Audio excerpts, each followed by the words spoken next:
All right. Um, so hello, Norma Seledon.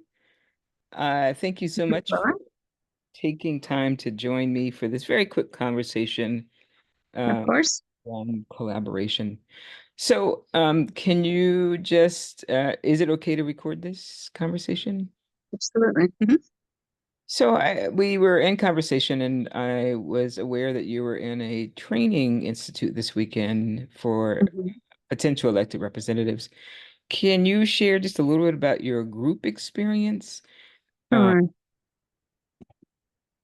Sure. So let me just start by saying that I was super excited to be in this space with LGBTQ leaders from all over the country, training folks around leadership issues, and had been looking forward to this for months. Was very excited to be in this space.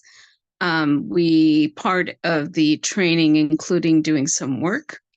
This was a very intense training and included some homework that had to be done, both individually and with a group.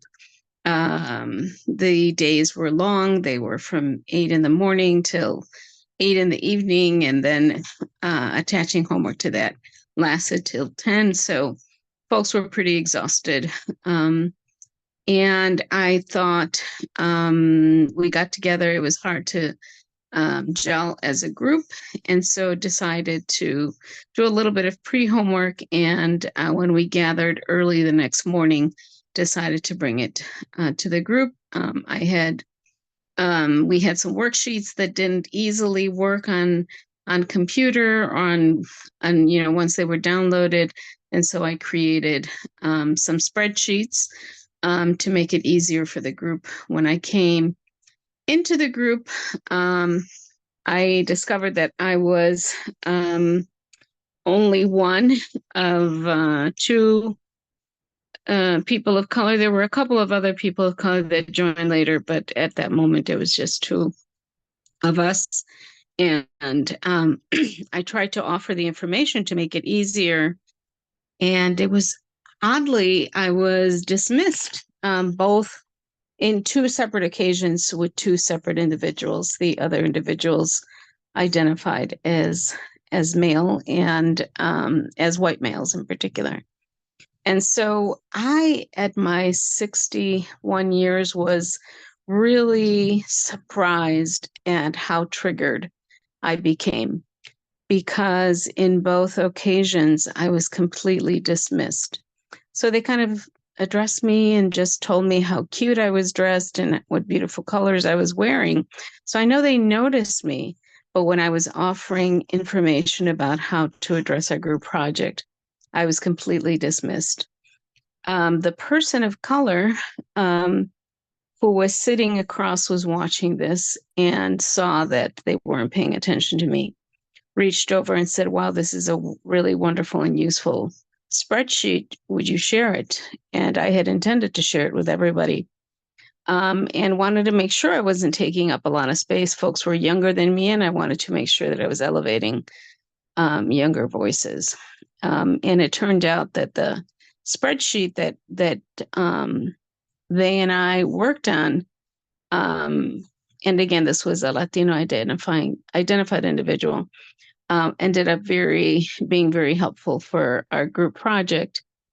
But the odd thing was that I discovered as well, let me back up. This was something that bothered me for the whole day. And so I wasn't as present as I could have been for that, for the rest of that day. And I felt like I wasn't able to contribute as much. And quite honestly, I was a little bit surprised at how triggered and just underutilized and more marginalized, and how my strength diminished by that, those couple of minutes of that experience.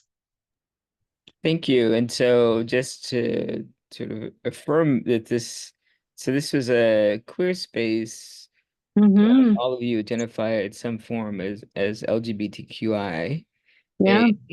So can you, Norma, just sort of when you think about the trigger and the trauma, um, what were some of the downsides? So you said that the experience caused you to sort of not be able to kind of focus throughout the day, you Yeah. feeling um, objectified in some regards. Mhm. Was there anything else that sort of surfaced for you as a result of this effort to kind of have you all collaborate as a group? I think I'm surprised at the intensity of the impact. And I want to add that I am a DI trainer. I understand the dynamic and the anatomy of microaggressions. I have been a champion for marginalized group, both via gender. I've been addressing women's issues for 40 years. I have been training others about sensitivity around working with queer communities. And I think I was surprised at myself and the depth of the injury that I felt. But I think it had to do with the fact that I was coming in expecting to feel safe, expecting to be at a place where I didn't have to be on guard, where I didn't have to be cautious, where I didn't have to figure out what do I reveal, what do I say, how do I say it. And so I think maybe because my guard was down, I wasn't expecting the response that I had gotten. Was there any upside to this? And I'm sorry this happened to you. Was there anything that grew? So were you able to grow flowers out of the refuse? We have to, and I think speaking to someone about this, I actually spoke to somebody who was in the same space, who was an elected official, very well known at the national level, and happened to be there doing some consulting. I didn't mean for this to come out in this, but in our conversation, it did. And so that individual encouraged me to bring it back to the group, which I was intending to, but it was such an intense session that I didn't get a chance to. I did, however, in the program evaluation, bring it to the attention of the organizers. But there was something else that was happening. So there was another female identified individual in the group. Actually, I think they were non binary. But I noticed that they were also being dismissed. And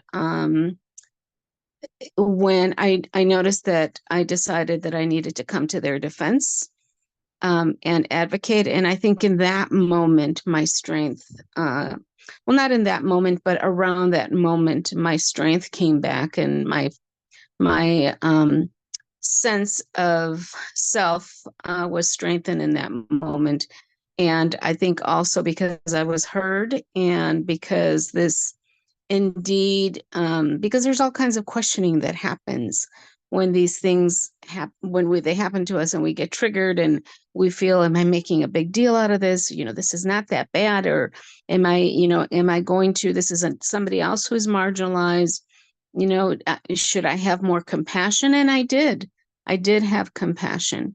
And, I think that in dissecting this, because of my skills, because of the work that I do, I came to realize that, some of the aggression probably comes from this individual having to come on extra strong in situations because they're also marginalized. However, at that moment, I don't think they even realized, because this is someone who at the end of the training was so glad to meet me and was so um, elated about continuing to be connected with me, even though they were in several states away. And so I knew that there was no realization of what they had even done. And so clearly this was unconscious bias, but it was harmful and painful nonetheless. And again, surprising that at my age, I've gone through many of these microaggressions, but again, to feel it from someone who I felt was from my own community was especially painful. Thank you, Norma. This was a really valuable conversation and hopefully helpful for the MA the MAT 650 students. I appreciate you taking time. I again am so sorry that this happened to you, and hope that there is again some gardens that flourish out of the rubbish. Thank you, thank you, thank you. It's been my pleasure. I just want to give advice to those who are wanting to learn more that it is so important for folks who have been victims of microaggression to really speak up. If and only when you feel safe to do so. So, after consulting with someone, after pondering about things, but the best thing is to really confront it head on. Thank you all for studying more and wanting to learn more about trauma. Thank you, and it's a beautiful way to end and great advice. Thank you, Norma. Have a restful evening. Thank you.